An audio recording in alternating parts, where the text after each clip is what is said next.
Narito na ang mga balita mula sa GMA Integrated News.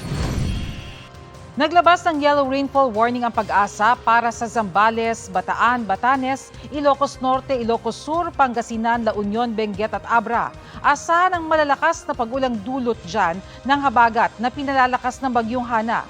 Posible rin ang pagbaha.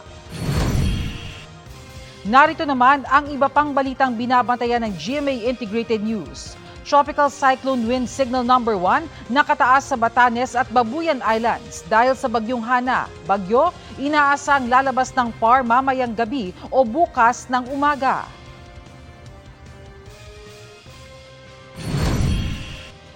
Bulkang Mayon nagtala ng 8 volcanic earthquakes at 137 rockfall events.